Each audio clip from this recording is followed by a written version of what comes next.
The broadcast is now starting. All attendees are in listen-only mode.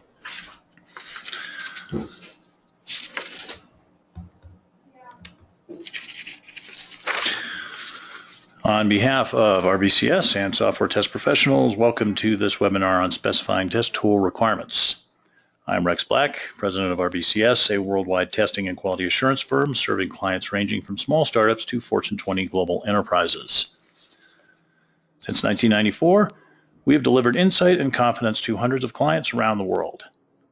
Our team of international consultants deliver customized training, consulting, and outsourcing services for companies that are looking to improve their test and quality assurance practices. I'm the author of 12 books on software testing, including the bestseller, Managing the Testing Process, and 4 books on the ISTQB program. RBCS is presenting this webinar in partnership with Software Test Professionals. Check out their website at www.softwaretestpro.com. Attendance at today's webinar earns PMI PDUs. Thank you, Mike Lindhorst, for reviewing the materials for PDU status and making valuable suggestions. Attendees will receive an email telling them how to claim PDUs, including the PDU code. PDUs are available for live webinar attendance only. Before we start the presentation, a few notes. I'm broadcasting this from an unusual or less usual location. We're in the Lake Tahoe facility here, and there will be a little bit of work going on in the background, so apologies for any noise you might hear while some renovations are happening in another part of the house. If you have any questions during the course of the webinar, please feel free to submit them at any time, but I will only be able to see them and answer them at the end.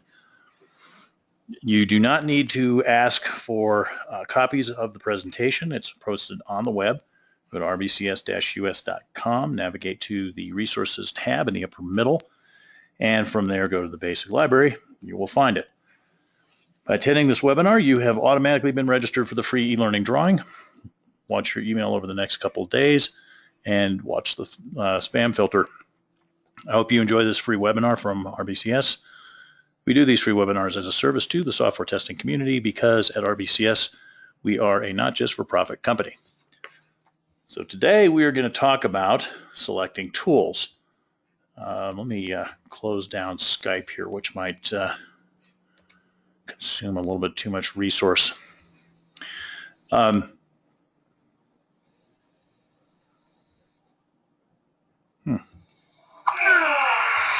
Apologies for that noise.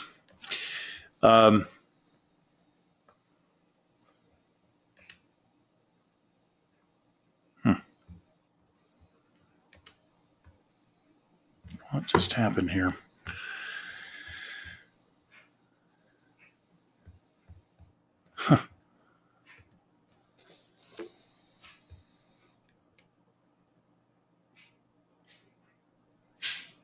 Okay, apologies for that. We appear to have, oh, well, how odd. I'm sorry, we're having a few technical difficulties here. Please stand by.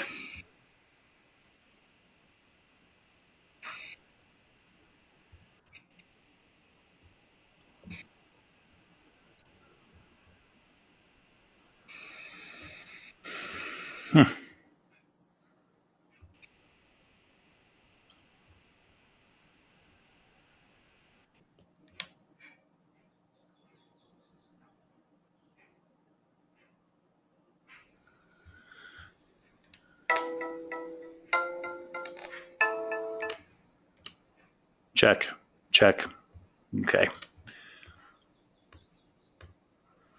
Yeah, apologies for the audio difficulties here. Apparently, when you, if you have Skype running in the background while you are doing a WebEx present or a GoToWebinar presentation, it does not like that. So, again, apologies for that, but we seem to be back to more or less normal here. So today's webinar is on specifying test tool requirements, being able to pick out the right tool for the job, which you see here. In case you're not familiar with this person, she is a host of a home improvement show, and as you can see, she's selected a couple tools that she needs for whatever job she's working on here, a screwdriver and a hammer, which, if those are the right tools, will do the job well, but when you pick the wrong tool, you have problems. I was inspired to do this webinar by experience recently working with a client where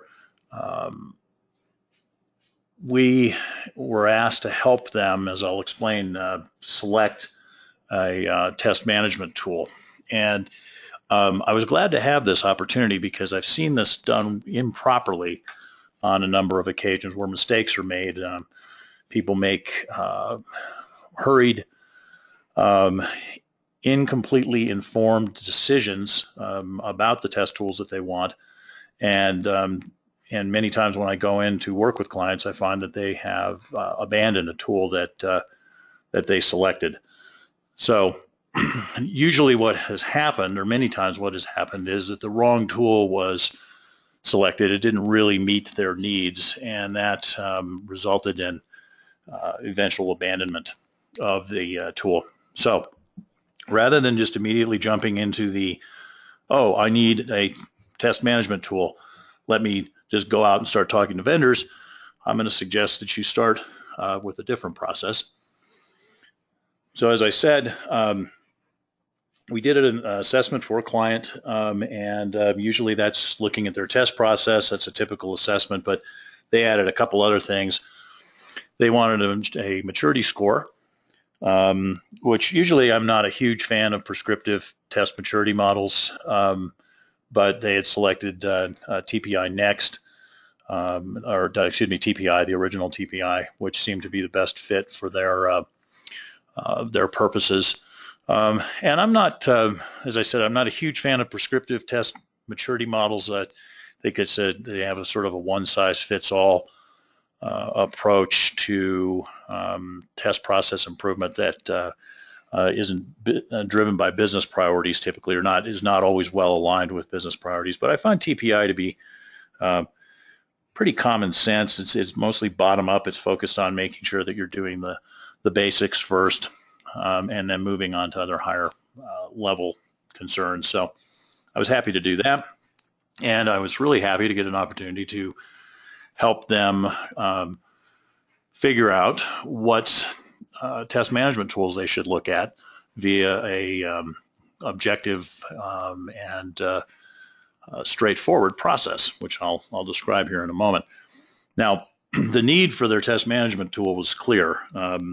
Ordinarily, it'd be important to do a pretty thorough study to say, okay, well, what's the ROI going to be here? But in my case, it was pretty easy to figure out what the ROI was going to be because they were using spreadsheets and SharePoint to manage their testing. And it was very frustrating, very inefficient, and just some very conservative and rough estimates of how much waste was associated with using that approach.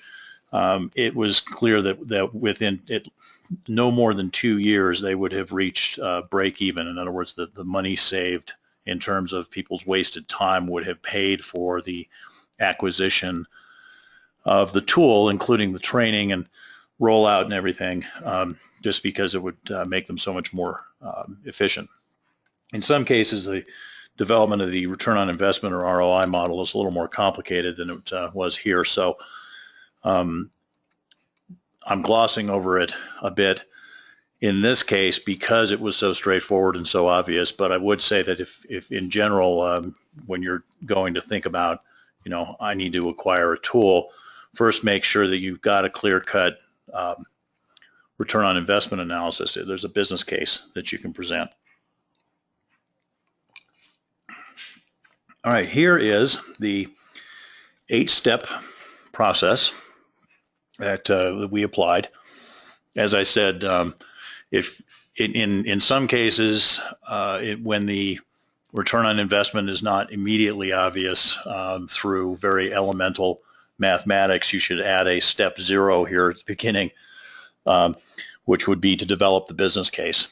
And of course, in a lot of organizations, a business case will be necessary before you actually get into the selection process, step number 7. So, you might have to do that anyway. Your company's process for making tool acquisition decisions will probably come into play here. We're making any sort of investment. There's usually, you have to have some sort of business case. So, look at that. And on that note, remember, if you decide to go with open source or other free tools,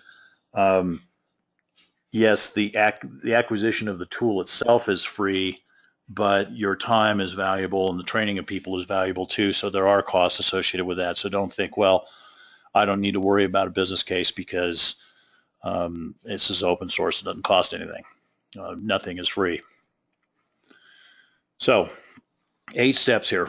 And notice that this process is standing what often happens on its head, right? Because we're not getting into conversations with the vendors until we're in step 6, right? The first steps are all about who is a direct or indirect user or stakeholder for the tool. What do they need? How important are those needs relative to each other? And then, and only then, do you start thinking of, okay, who's got tools out there that might meet the requirements? Excuse me. Now, one thing to mention about this process, when we're talking in step 5 about potential vendors, of course, the implication there is vendor means, okay, well, that's not open source. As you'll see as we go through this, open source was not going to be a good fit for this particular client just due to the fact that their test organization was necessarily going to be very strong on subject matter expertise and test management expertise due to the complexity of the application that they were dealing with, in this case, a hospital and healthcare facility management tool. And the other members of the organization would not be able to provide the kind of support and customization that would be necessary in the case of a open source tool. So if this process and the case study that I'm walking you through seems biased away from open source, that is certainly does not reflect a personal or professional preference on my part towards the commercial tools. I am completely neutral on that, but I do think that there are things that organizational factors that will nudge you one way or the other towards or away from the open source products. So let's walk through these 8 steps, starting with the identification of the users and stakeholders. So the client, at my recommendation, had identified 45 people who were in different roles in the organization, who would be either using the application or receiving outputs from or providing inputs to the application or receiving reports and information from the application. So we had people in management lead positions on the test side, as they refer to as QA, a QA group. There were people on the development side who would have an interest in this, who are actually developers. And then there were what are called clinical and non-clinical analysts. Now, remember, this application is used to manage healthcare facilities and hospitals, doctors' offices, etc. So these analysts are experts in what the actual end users will be doing with the tool. And so they will be involved in the customization of the tool, as well as the testing of it. So it's sort of a fox and hen house situation there a little bit, but they have some expertise that they need to bring to this process. There are various support folks. business analysts who are involved in requirement solicitation, working directly with the users to elicit requirements. There are project managers, operational managers, people involved in running the PMO, project management office, and so forth, who would be involved in that. There are people involved in maintaining the applications. So you can see a wide spectrum of people involved in directly or indirectly this test management tool. And so you see, this is the root of one of the mistakes that is often made, which I have seen made many times before, that rather than casting the net broadly, identifying all the different users and stakeholders, what happens is that a small core of people, sometimes as few as one people, but more often 2 or 3 people in the test group, will go, oh, we need a test management tool, so let's go out and get one. I saw a spectacularly failed example of this once, where it was not just a test management tool, it was an overall development process management tool, including the testing, that was selected by a task force set up by a CIO, and there were like 3 or 4 people on this task force, and they didn't talk to anybody. They just went out and said, okay, well, this is the problem that we've been tasked to solve by the CIO, and this is what we need to do, and they selected the tool, and then that tool was imposed on everybody, and it was a complete failure. And people were very, very resentful. It was a lot of sort of passive aggressive kind of stuff would happen, that, if there were a way to create a situation where the tool was creating a problem that could then be griped about to management, rather than just figuring out a way to work around the limitation of the tool, people would instead create the problem just to give them the opportunity to gripe, because of course they felt that they'd been completely disenfranchised in the process, which, of course they had. So this step here of making sure that you've broadly identified your users and stakeholders is crucial, not only to selecting the right tool, but to making sure that when you go to roll out the tool, you don't have a cadre of people who are fundamentally opposed to what you are doing because they feel that they've been cut out of the process.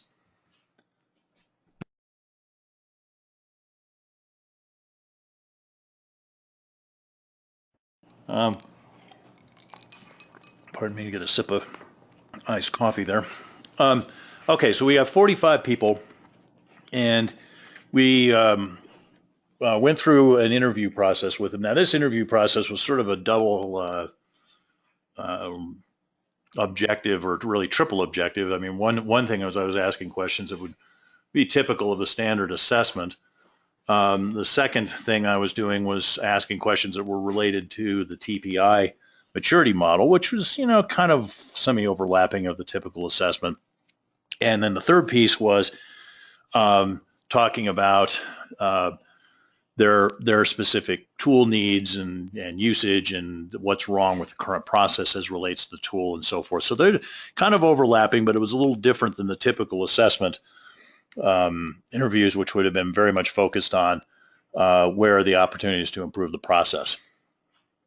So here we are picking up requirements for the tool, and as my understanding of people's requirements improved, I started feeding those back to people and getting their impressions on what I was hearing and what I was seeing take shape. And part of the way I drove this conversation is I was fortunate enough to have a meeting room that was set aside to me for the whole week, which I would definitely recommend doing it this way.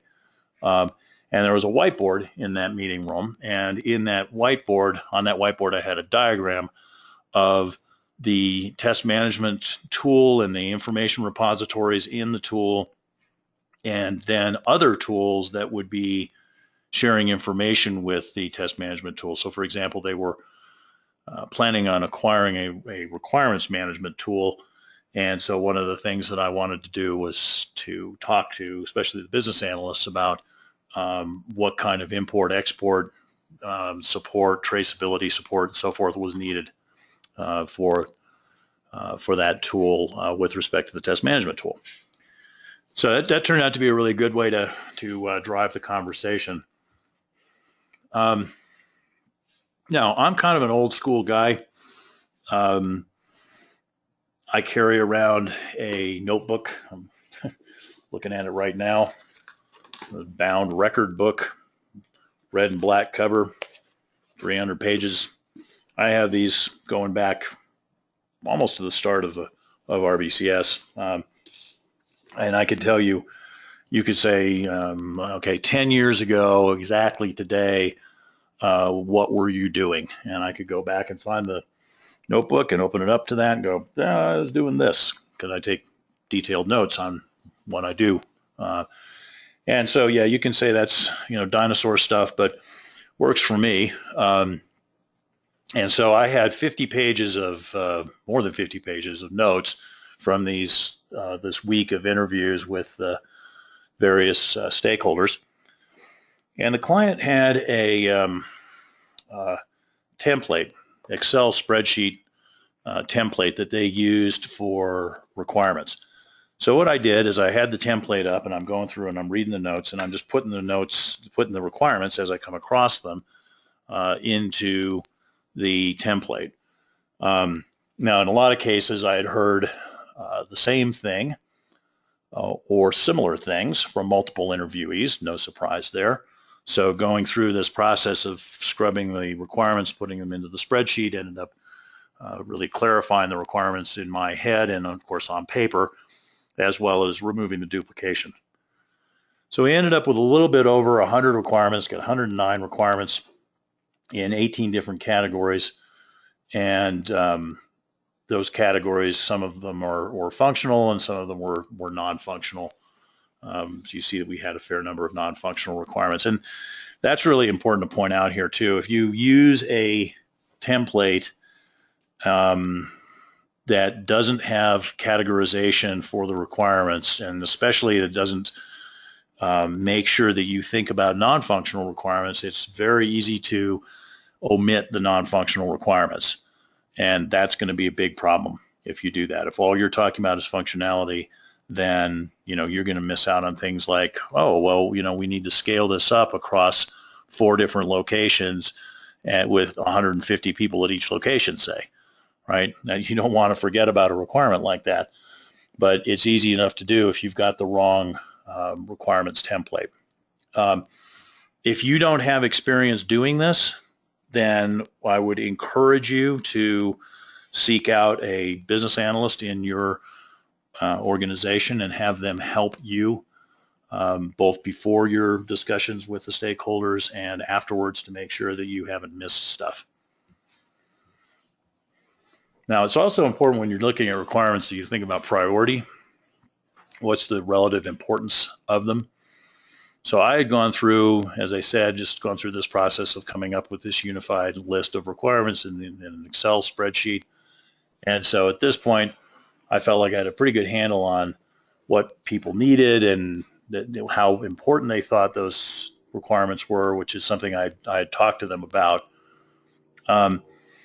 The client had a 3-point rating system for the requirements, essential, important, and desirable. And it had the usual problem that these rating scales have, is that there were not clear criteria. There were not clear criteria associated with the different ratings, and because of that, we had a fair amount of what I would refer to as priority inflation, and a disproportionately high number of requirements that were rated as essential. In the absence of clearly defined criteria, this is always going to be a problem. So, when I work with clients and students on how to do risk-based testing, one of the things that I always say is that when you're going through and evaluating the likelihood and the impact associated with risk items, make sure that you have clearly defined criteria, especially for the impact, because otherwise everything ends up getting skewed towards the higher end of the scale. That was another example here. I suppose it would have been possible to try to fix this.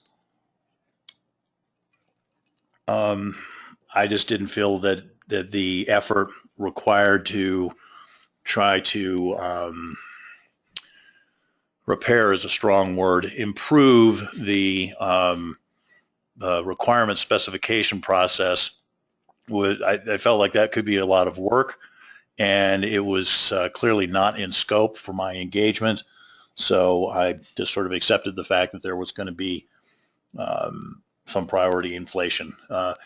If you are going to be working in an organization in the longer term, this might be an opportunity to improve the requirement specification process itself if the prioritization scheme is coarse-grained and incompletely defined, as it was in this case. Not to say it was unworkable, it's just, it wasn't optimal. So now at this point, I've got a draft set of requirements, prioritized requirements. So I sent those out to the client contact to have them organize a set of reviews. We did 2 rounds of reviews, one of which was more focused round, an initial round with a small subset of the stakeholders, just to say, okay, do we as the core team agree that this is what we think? And then subsequently that went out to all of the 45 stakeholders who were given an opportunity to opine on the requirements and the priorities, and that led to a few adjustments, but certainly it was pretty solid. It was definitely important that we did the reviews. Without the reviews, there are some key things that would have been missed. So this, again, I would say just talking to people once and gathering their input isn't enough. Definitely, all work products should be reviewed, especially work products upon which, $1 million tool decisions will be made for sure. Anytime a big decision will be made, you want to measure twice and cut once, as the carpenter saying goes. Okay, so notice now we've done a lot of work. This process has been going on for, at this point, I think about 4 weeks from the point of the beginning of the interviews to actually having this document solid, reviewed, and so forth. So at this point, as the reviews are going on, I knew enough about what we were looking for to be able to say, let's start talking about potential vendors. So the client passed me 3 names of vendors that they had already identified and they wanted to include it in the search. And so I looked at that list and said, okay, here's some that I can think of that off the top of my head clients have used in the past. So, I'll add those to the list. And then I spent some time on the internet going along and looking at independent reviews that had been done by different people. Again, independent people. I'm not going to the vendor sites yet. I'm not, other than verifying the links when I'm putting the list of potential vendors together. But I'm not looking at their promotional material, their marketing material, any of that kind of stuff now. I'm just looking at credible independent evaluations. I think I probably looked at about a half a dozen or so lists, and these lists included pros and cons and so forth. And as I said, they're independent.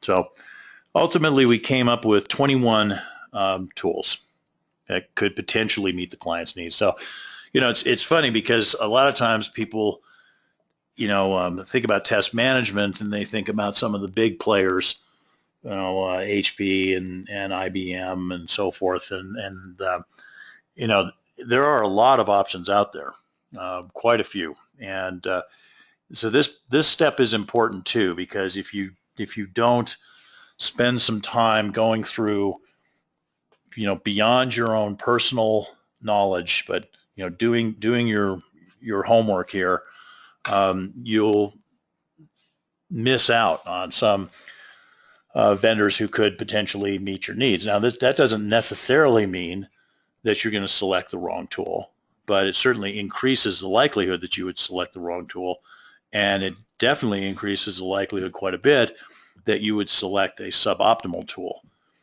Now, by what I mean by suboptimal is you select a tool that ultimately will work for you, but the return on investment that you get from that, the business benefits that you obtain from that tool are less than you could have gotten from some other tool because you inadvertently omitted that other tool from your evaluation process. So again, very important.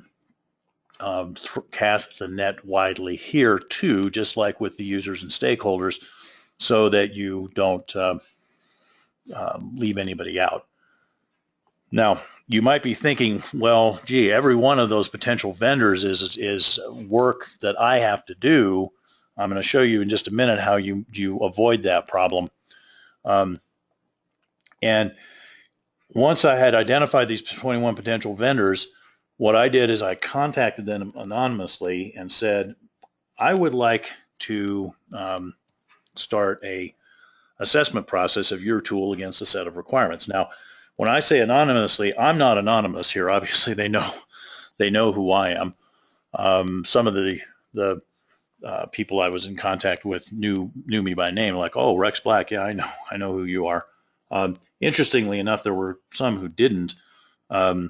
Now, I don't know, maybe this sounds egotistical, but it struck me as kind of odd that given how long I've been in this business and so forth, that if somebody's a professional salesperson of a tool, that they would familiarize themselves with some of the personages in the field. I don't know.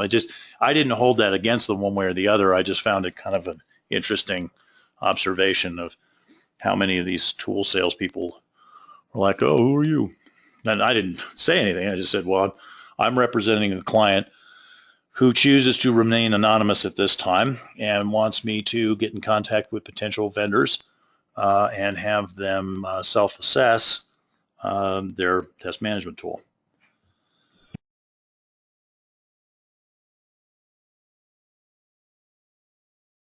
Okay, so here's the trick for casting the net widely with a lot of tool vendors, but not creating a massive nightmare for yourself in terms of managing the process.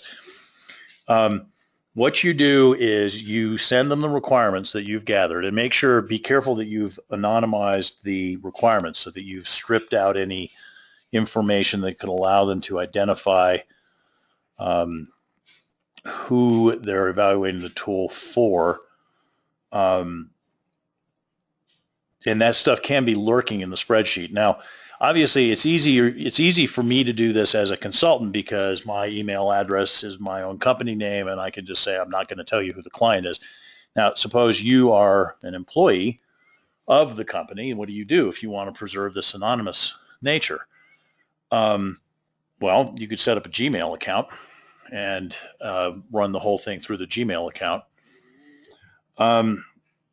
You might say, well, why is this so important at this point that the client or the end user remain anonymous? Well, the thing is that once they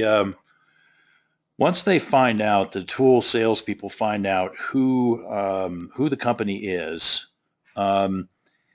then the possibility that cold calls and other forms of pestering will begin goes way up. I explicitly told every one of the vendors at the beginning of this process that they were not to try to figure out who the client was or to contact the client directly, that the client had expressly said that they did not want any such contacts. And the implication there was, if you try to do that, you'll be blackballed off of the list. I never threw anybody off of the list for that, and I don't know if the client would have felt that strongly about it, but it can be irritating. Some of these tool vendor salespeople can be exceptionally pushy And you'll want to try to firewall yourself against this if you possibly can. So when I went out to these 21 vendors and said, hey, I've got a set of requirements, take a look at these, rate yourself, rate your tool against them, send the spreadsheet back. It it was an interesting experience. So 8 out of the 21 vendors, so over a third of the vendors, either never responded to my initial email where I was saying, hey, I'd like to involve you in this process, this assessment process. I need you to self-evaluate against these requirements, 100 requirements we have. Either they didn't respond at all, or they responded at first and said, yeah, we're interested, and then when I sent the requirements, never responded. So I could only imagine that they opened up that list and said, oh, no, we can't do that, and then just, didn't respond, which, okay, I can understand that, but, I found that to be pretty unprofessional. I mean, if somebody contacted my company and said, we'd like RBCS to bid on this work and send a set of requirements, if it was something that we felt we couldn't do, I would have the courtesy to get back to the company and say, hey, I'm sorry, we just can't do this for you. This is not in our, list of strengths. I certainly would not. Some of my competitors would.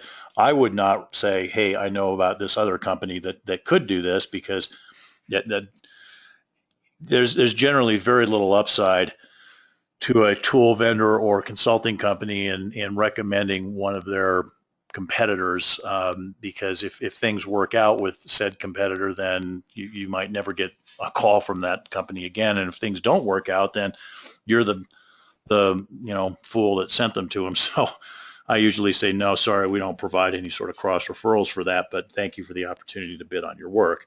And so I would have been perfectly happy to have gotten that back from these 8 folks, but for them to simply just blow it off, to me, was all I needed to know. They're not a company you want to do business with. We had 3 that we dropped that just, there were certain factors that we just said, nah, it doesn't look like a fit. So this is where we made the final decision that open source was not going to work for my client, right? So that ended up contributing to 1 or 2 of the 3 being dropped. 2 of the vendors did have the courtesy to look at the requirements and come back and say, wow, nice set of requirements, nice work on that. No, we can't do that. So thanks for the opportunity to take a look at this, but we're going to drop out. One of the vendors kept insisting that he was not going to, the person I was in contact with, who I think was a fairly senior person in the company, he was not going to spend time going through the requirements. He kept saying, well, you just download the eval copy off of our website and just figure it out. You'll see it's a free, the eval copy is free. You can use it for a week and you'll be able to figure it out, and it's all in there. And I said, no, this isn't the way this process is going to work. You're going to need to evaluate against this. No, you can see it's all in the eval. So basically I just dropped him. Now you might say, well, geez, Rex, that's kind of unreasonable. I mean, you could have just downloaded his eval. No, I mean, I could have done that, but here's the thing, is that there's learning curve involved with all of these tools.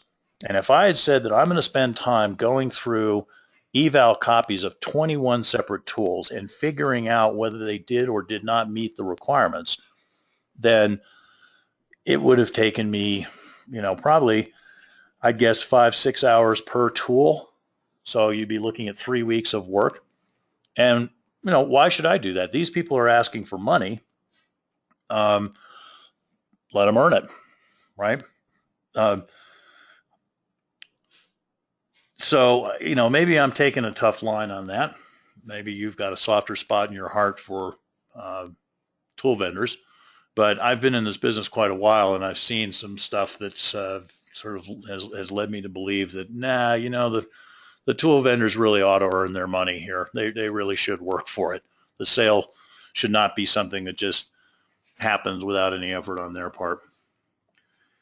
So we got, what is that, 11, 13, 14, two-thirds of the 21 vendors who fell out of the process, who fell out of the process just based on, really being unresponsive, lackadaisical, and it's like, okay, that's great. These are probably vendors who would have been a problem for my client, and had they bought their product, they would have ended up dealing with, an even less motivated set of people, because if you're not motivated when you're trying to get some money, I mean, what are you going to be like after you've already got the money? We had a short list of 4 that met almost all of the essential requirements, and a fallback. I identified 3 vendors as potential fallbacks, saying they're almost there. There's some essential requirements that I consider to be really, really essential, but if the client was willing to relax those 3 would then make the short list as well. Now you might say, well, almost all the essential requirements. I mean, how do you allow for that? If it's essential, it's essential. Well, as I said earlier, the lack of clearly defined criteria associated with those different ratings of, essential, whatever it was, essential, important, and desirable, I think were the 3. The lack of clear criteria meant that there were probably there were some essentials that were really more along the lines of just very important. So I did say, here's 4 on the short list that you need to look at. So once we got to that short list, and the way I'm getting to this, by the way, is of course going through the responses to the spreadsheet. So basically those who did choose to send the spreadsheets back, I'm evaluating each one of those and updating this master spreadsheet I've got that shows what my assessment is of their whether they meet the requirements or not. So we've got the short list here and the 3 fallbacks, and the spreadsheet that I had all 21 vendors on it, and for those who had been dropped, the reason for dropping them was listed as well, so the client had complete visibility into the process that had occurred. And that is important too. When you go through this, definitely you're going to want to keep a paper trail here, keep the emails and stuff, because I have encountered situations where tool vendors who lost out in this selection process tried to do an end run around that by contacting other people in management within the company, senior to the test manager or QA manager doing the evaluation, and tried to backdoor it basically and to get it overturned. So you want to make sure, as the cliche goes, that you have your ducks in a row here, so that if one of the tool vendors tries to do that after the end of the process, they're saying, well, we think we should have won, and we want to go back and contest the results of this. Make sure that you have all of the relevant documentation. You might go, oh, geez, this is really, that's just, very irritating politics. But, you have to keep in mind, the larger the dollar sum involved here, the larger the commission we're talking about. And, people will do interesting things for a 5, 10, 15, 20% commission of $1 million or $2 million or $3 million sale. So, just be prepared for that. It does sometimes get nasty. So anyway, at this point, I've got the short list, the 4 short list vendors, and I contacted them and said, okay, you're on the short list. The next thing that's going to happen here is that the client will contact you directly when they've got their budgetary approval. For the other vendors who had engaged with the process, I contacted them, I emailed them, and said, thank you for working with me on this. I appreciate your time and effort. I know you put a lot of work into the evaluation. I'm sorry you didn't make the short list, and here's why. And here's some improvements that I would suggest. And all of the vendors that I contacted, basically these would be the fallback, the 3 fallback vendors. They were really appreciative of that, because look at it from the vendor's point of view. They've been given for free a roadmap to how to improve their tool, right? Because effectively what's happened is that they've been involved in a competitive analysis. Now, of course, I couldn't tell them who they were up against, though I'm sure they could kind of guess. They're probably up against the usual suspects all the time anyway. So, by seeing a specific list of requirements and knowing that they failed to meet some of those while their competitors did meet those, they could say, okay, this is what we need to improve. So I thought that, that took a little bit of my time, but, I felt I owed them the courtesy of that kind of interaction with them rather than just going dark on them and not responding to their requests for, hey, what's going on with the process. Now I did after a while get a little bit irritated when some of the folks who were on the short list started contacting me saying, hey, we haven't heard from your vendor yet. What's your client, what's going on next? And I had to explain to them, look, I'm sorry, you're wasting your time and mine by contacting me because I am not going to be involved from here on out. The next steps of this process are going to be done by the client. So, I think I'm advocating a pretty tough line here, but I think it's tough but fair, and I do want to be fair to the vendors, and I do think that courtesy on both sides of the process does matter here. So, just try to think of how would I want to be treated in this situation, and but also don't let anybody use you as a doormat here. I did have some people come back like really late, and in fact we had to extend the deadline for one vendor that my client really wanted to see on the short list. It ultimately did make the short list, but man, it just took forever to get to the right person in their organization to get the requirements evaluated. Once we did, it was fine, but it was like 5 or 6 levels of indirection before we finally found the right person. So I think it is reasonable to set a deadline, and you might want to have a little bit of flexibility in the deadline for when people respond. But I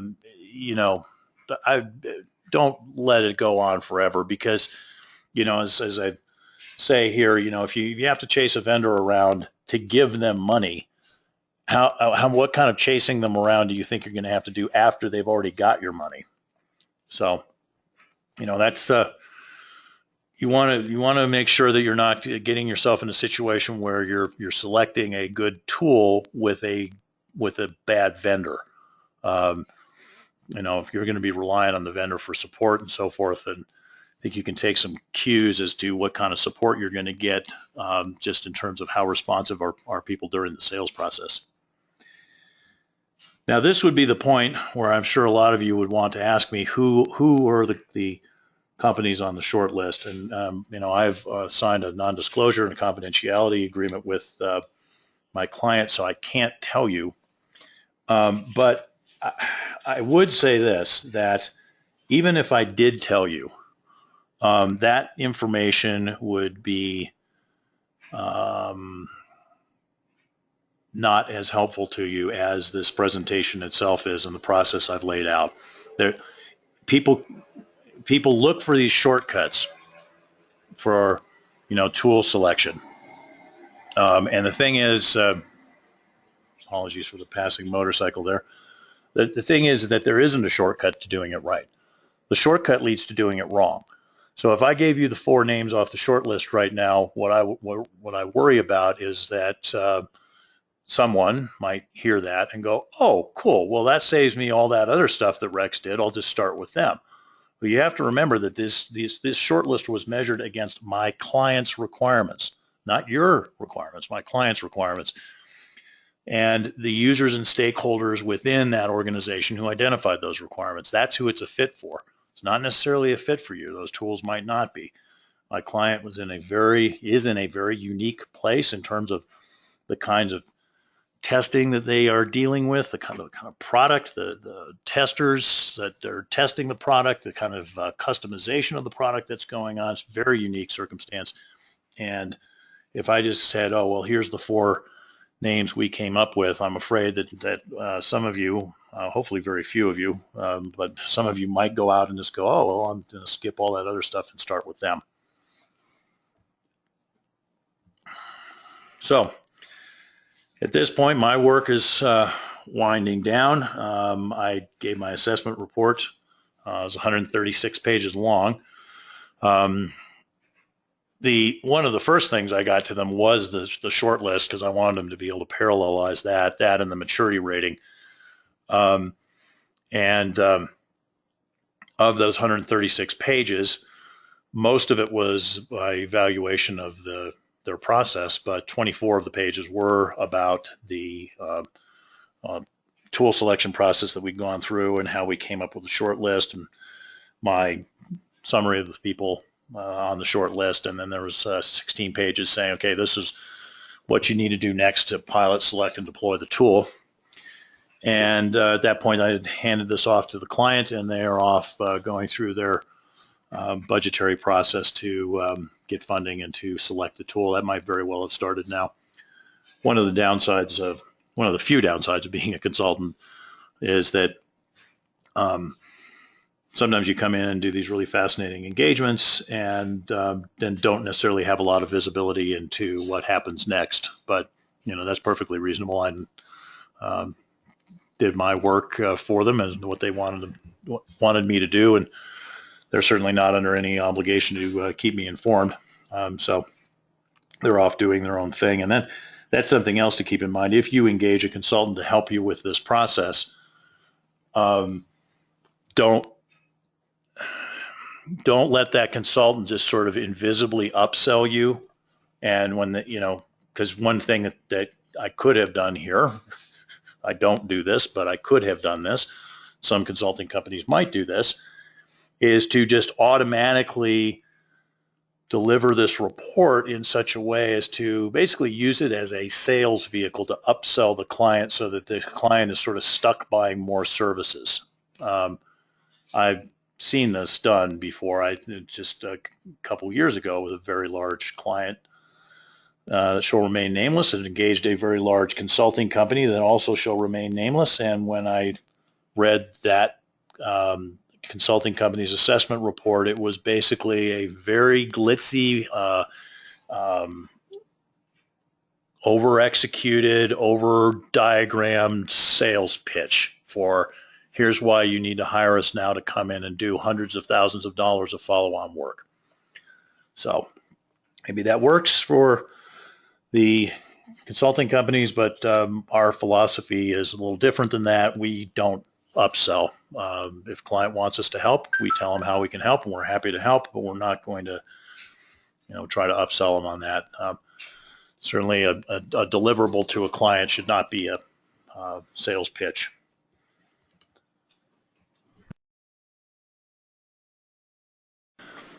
Okay, so some conclusions here. It's a great Alexander Pope quote here: "Fools rush in where angels fear to tread." Usually the rushing in begins with rushing out to do a Google search on the internet and for a test management tool, and then immediately start pulling down evaluation copies and playing around with those evaluation copies, and basically allowing the tool to do something that's called anchoring.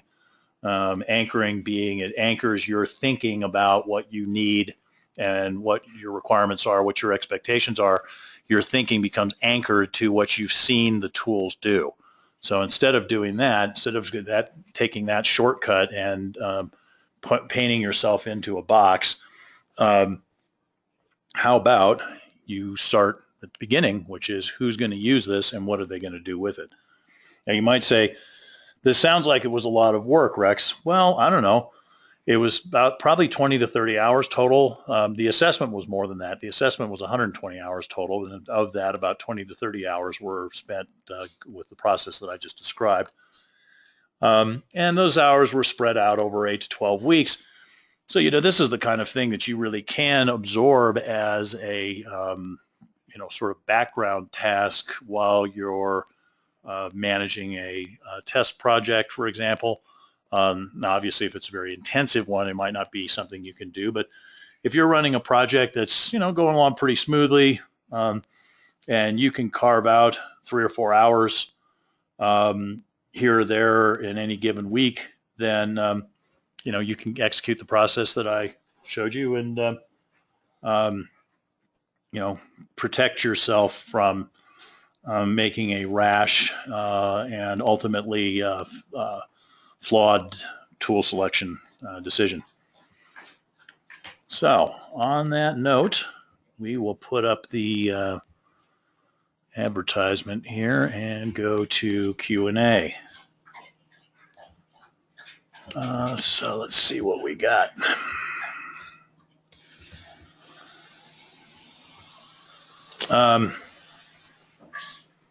So we had a comment from somebody who lost audio. I know that we had audio problems at the beginning of the session, but this person was reporting them around 15 minutes in. I think that was probably at their end. Again, apologies for the technical difficulties at the beginning there. Lesson learned: do not have Skype running when you're doing one of these webinars with, at least if you're using GoToWebinar. Skype and Citrix apparently are not good friends. So we have a comment here from Bill, longtime listener. Good to hear from you, Bill. Says, I'm old school too. In meetings where others have laptops, I refer to my Spiral notebook as my pad. Yeah. I'll tell you, it saved my neck on a number of occasions to be able to go back and look at detailed notes about what was said and what the conclusions were out of a meeting. Richard says, hi Rex, thank you for these webinars. Can you recommend a good book on this topic? Well, I covered this in the Advanced Test Manager book, Advanced Software Testing Volume 2, and there's just this new edition out that there is a section that talks about tool selection there. It's also, I discuss it, I believe, in Managing the Testing Process as well. So those would be a couple places where you could look. And I think there are one or two other books out there that talk about something similar. I'm thinking Dorothy Graham's book on tools, software test automation is probably another potential resource. That the process as described here, it really is pretty straightforward. I mean, if you look at my book, you look at Dorothy Graham's books, you look at the ISTQB syllabi. I mean, they when they talk about tool selection, this is what they talk about. It's just a lot of times people don't do it. It's the best practice is pretty clearly defined, and it's not. I'm not telling you guys here anything that isn't well known, but still, I felt it was worth doing a webinar on it because I go into so many situations where I see clients that have had failed tool experiences, and a lot of times it's, the root cause was didn't spend enough time picking the right tool. Sarah asks, what website/resources did you use to complete your research? Website/resources did you use to complete your research? I'm afraid I don't remember off the top of my head, but basically what I did was I used Yahoo and Google to search for test management tool. That was where I started, and I collected the vendor names in part that way, but I also, when you do search for that, you'll also see that there are a lot of credible independent evaluations of tools out there. And so I went to those, and I remember coming across one that had like a top 10 test management tool list that he put together, which was funny because it's actually top 15 because he had this top 10 and then he had 5 also rans. And so I just went to those, I was like, okay, cool. These are definitely worth looking at. Because what I was trying to do was come up with as comprehensive of a list as I could. And so I probably looked at, say, it must have been 30 to 40 websites, for tool vendor websites. But a goodly number of those just dropped right off. I was able to look at them and go, no, that's not a fit. That's not going to work. Basically the client, because of the business that they're in, anything where the test results, the tests themselves, et cetera, where the data repositories were going to be in the cloud, that was a total non-starter for them. And they're like, nope, can't. None of the data can be in the cloud. It all has to be, resident at our sites. Is all these HIPAA rules, So just, it's basically just spend a couple hours diddling around on the internet, and you'll be able to come up with a list. Let's see. Beth says, thanks for the advice. I'm currently in my first attempt at buying a tool and wish I had followed this advice in the first place. Dealing with vendors is much different than testing software. I wish I had not disclosed the name of my company and plan to start over with a better list of requirements. Well, hopefully you've got this information in a timely enough fashion to avoid actually making a ill-informed purchase, right? So it's certainly best if you can start with this process, but at least if you haven't gone to the point of actually spending money, you're better off. Yeah, the thing, dealing with the vendors can be a challenge. Now, I want to say here that there's the few bad apples spoil the barrel thing. Most of the vendors that took the time to contact me were very courteous, very professional. I defined the way the game was going to be played, and they played it according to those rules, right, straight down the book.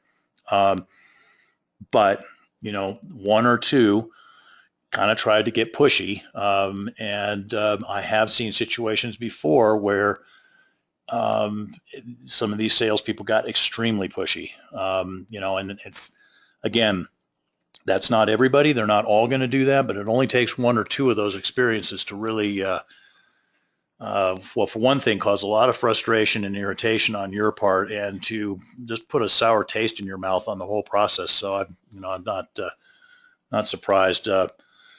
But yeah, it is important to keep in mind, and important for me to say, that most of the people I interacted with during this process were very professional, very courteous, and good, honest people.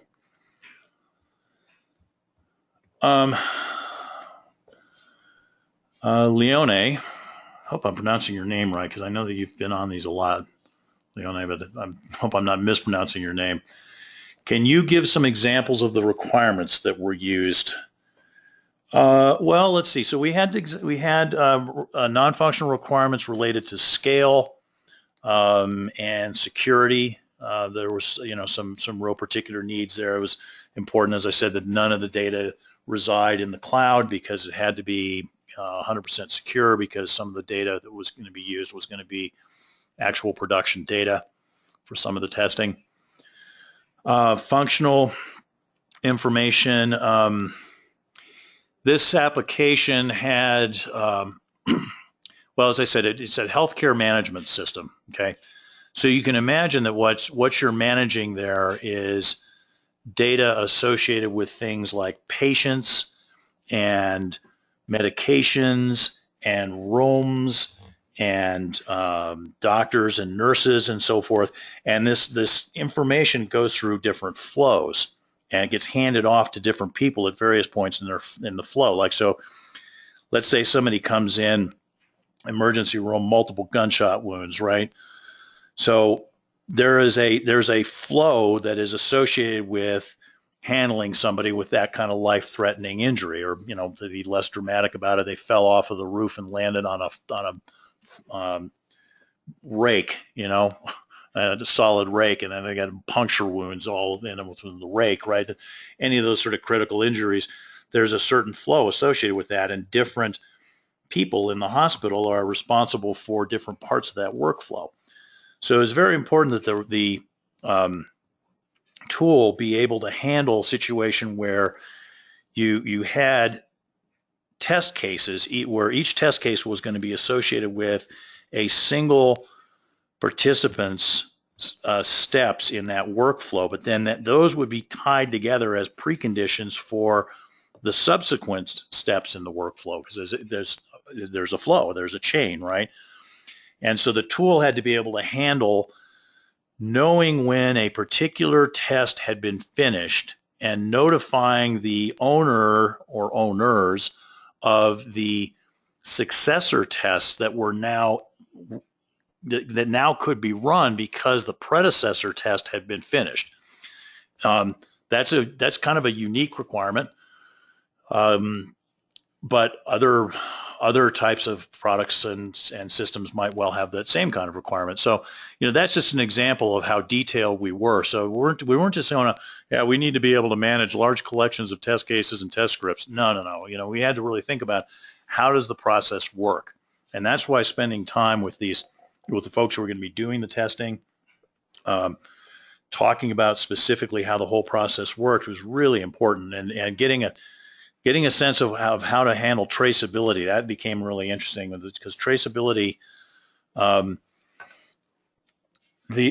requirements and the workflows made this complicated because if you're doing system integration testing, what you're particularly interested in is cases where you are doing this transfer of ownership of a patient or what have you from one person to another, right? Because that's often results in moving information around within the system itself. So those are some examples, and it required a very deep understanding of the testing that was to be done.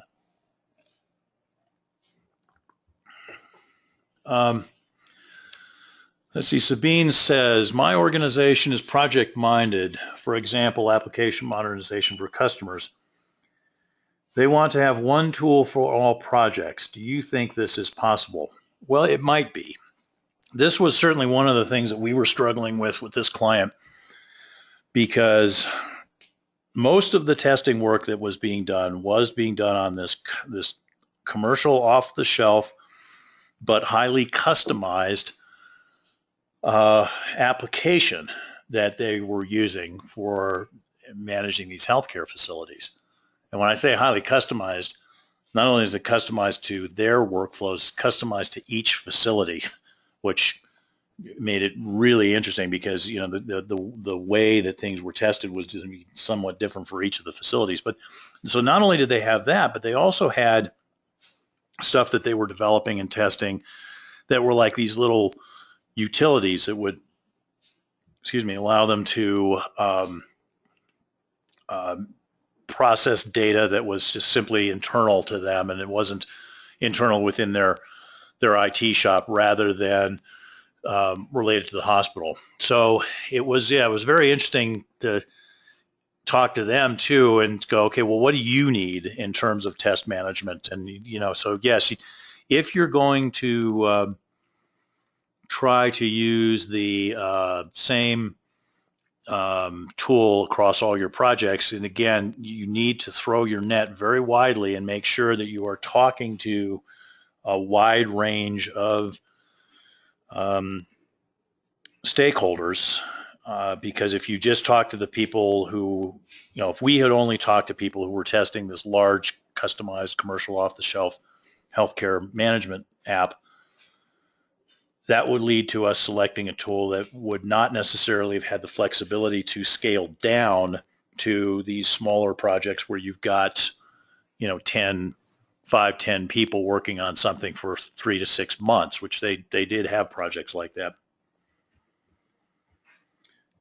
Stefan asks, I've not seen 21 test management tools listed anywhere. How did you find them? Well, as I said, just go out there and use Google and Yahoo and look around. Within a couple hours, you'll be able to come up with a list of more than 21 test management tools, especially if you're open to the possibility of using open source tools and or cloud or software as a service type of tools.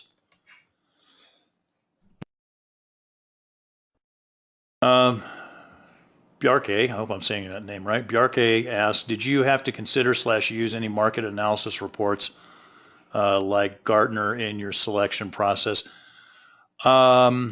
I did not. There was, that wasn't really in budget.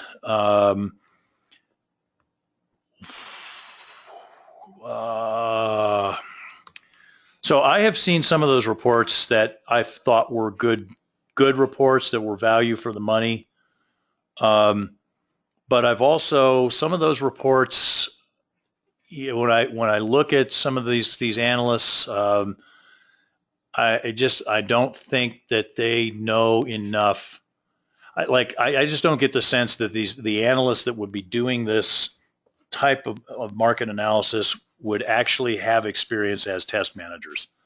And I've got many years of experience as being a test manager and consulting with test managers.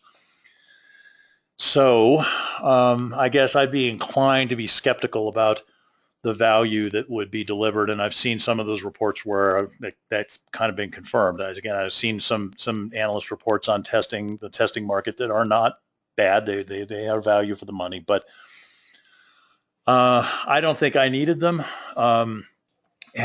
Had the client procured them before I did my engagement and given them to me, I certainly would have looked at them, but I probably would have taken them with a certain grain of salt.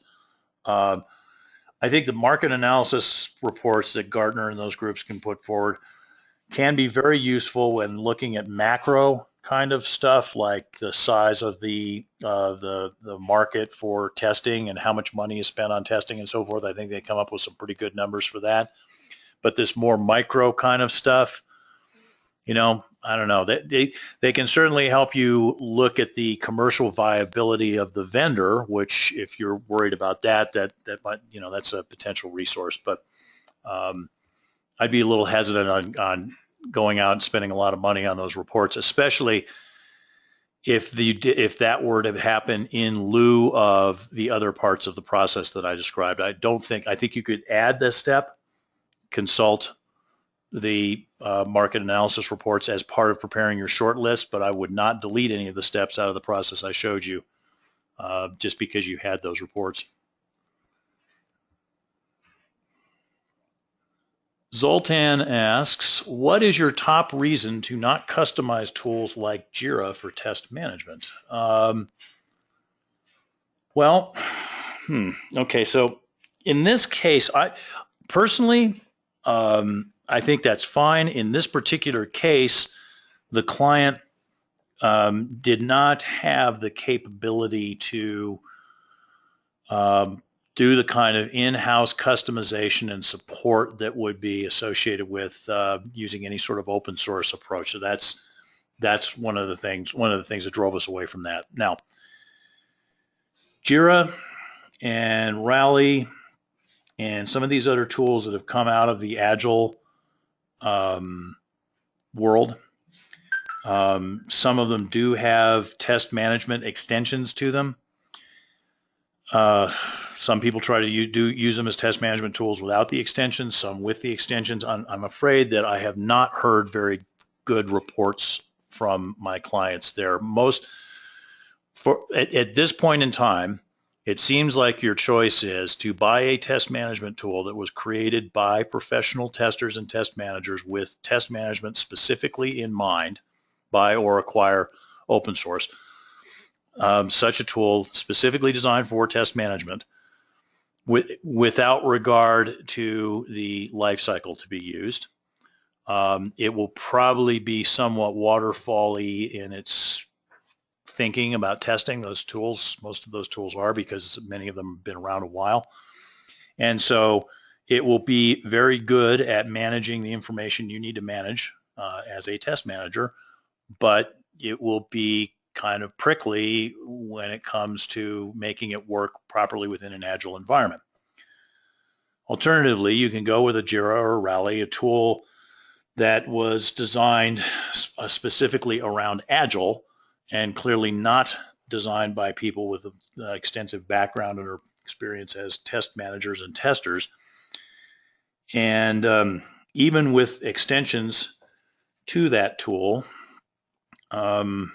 what I hear from clients is that the tool does a very good job of supporting the Agile lifecycle and not such a good job of supporting test management. So Now, I haven't talked to everybody, so there might be people out there that are more successful than my clients, but I have talked to a lot of people around the world. Now, I think long run, what's likely to happen is that as testing becomes more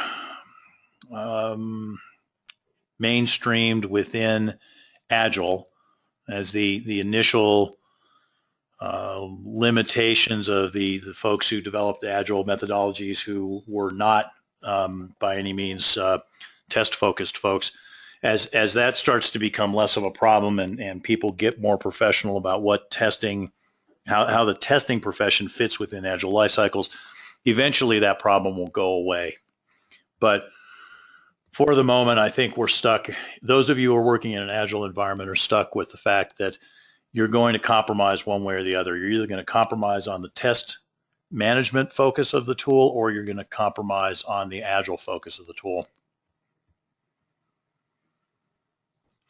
Roger asked a great question here. What advice do you have for evaluating open source tools against COTS tools when there is nobody to represent the open source solutions? Yeah, so the process that I laid out for self-evaluation, of course, is not going to work with open source, because there's not going to be anybody who's going to do that, right?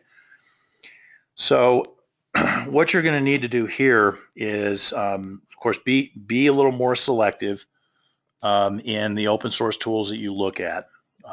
Don't just throw it open to all comers, because you're going to have to do the work. You are going to have to do some significant research here to find out, which of these open source test management tools really does have a good reputation, and it's, the community supporting it has been around a long time, and then see if you can identify one or two champions of that tool in that community, and ask if they would be willing to spend the time going through your requirements with you and discussing them. Yes, it will be more time. You will have to put the work into it. But, on the other hand, you're potentially saving your company hundreds of thousands, perhaps millions of dollars in tool acquisition costs. And so, throwing that on the scale against your, extra time investment, and, maybe you're happy with that.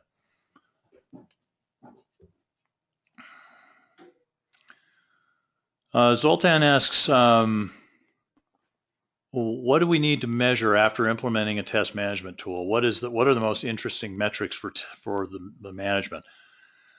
Okay, so I'm going to answer this question based on the business case for acquiring the tool. I mean, the broader question of test metrics is something that's well beyond the scope of this presentation and how the limited time left.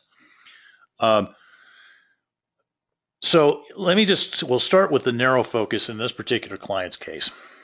As I said, they were using Excel spreadsheets, massive Excel spreadsheets, and SharePoint.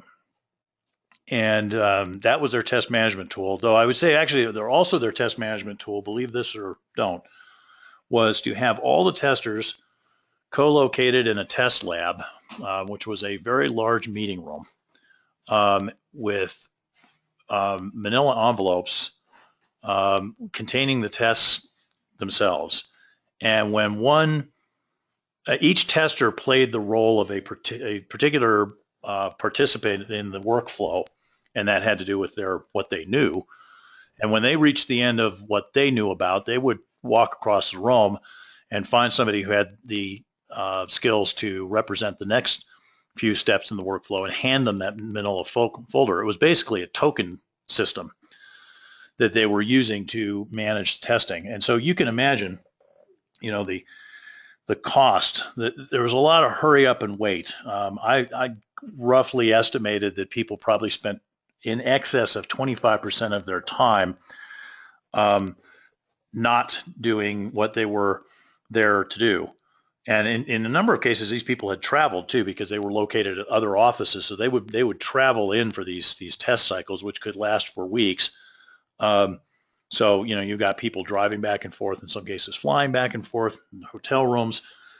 So it was really easy to calculate the kind of waste that was associated with this, because with the proper test management tool, there would be no need to have everybody co-located in the same place, because the routing would be handled by the tool. So the whole, having people sitting around in a meeting room, passing around manila folders that represented tokens that said, yes, you can start testing something now, that just wouldn't need to happen. So, the math there was really pretty easy, right? I mean, you add up the amount of wasted time and a conservative estimate. It was a huge amount of time to do the math, and what is a person's time worth that, with this job title. Go out to salary.com or something like that. It's pretty easy to find what a typical salary is for somebody. Okay, this many hours lost, this rate means this much money. So, if what you're trying to do is improve the efficiency of your test process via the test management tool, then what you're going to want to do is look at, where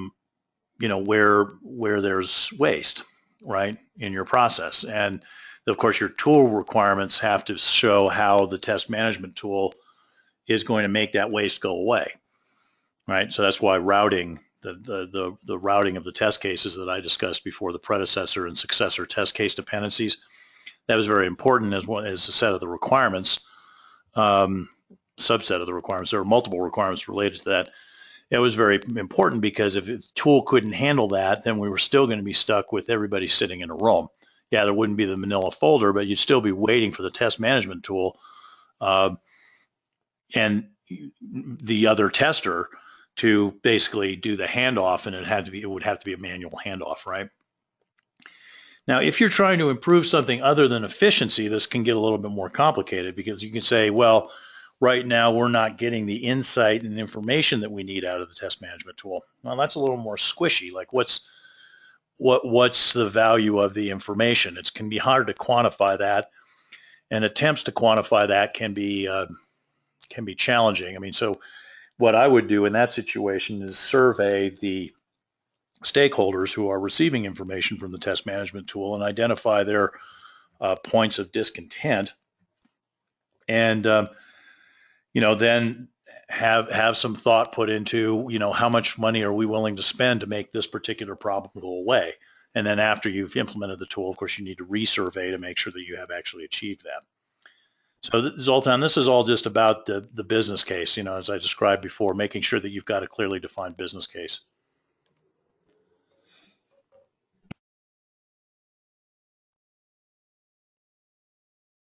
Got a question from Rolf here.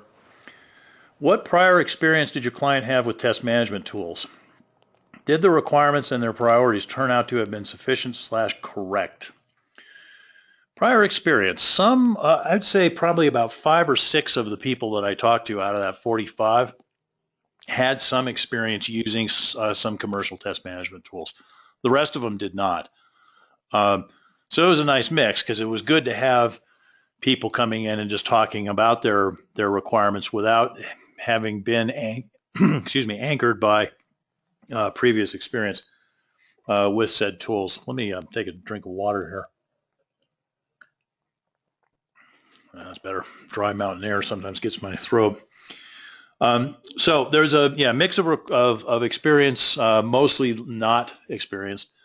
Now, your second question, did the requirements and their priorities turn out to have been sufficient/correct? Well, sufficient, yeah. I mean, I think I'm pretty confident they're sufficient.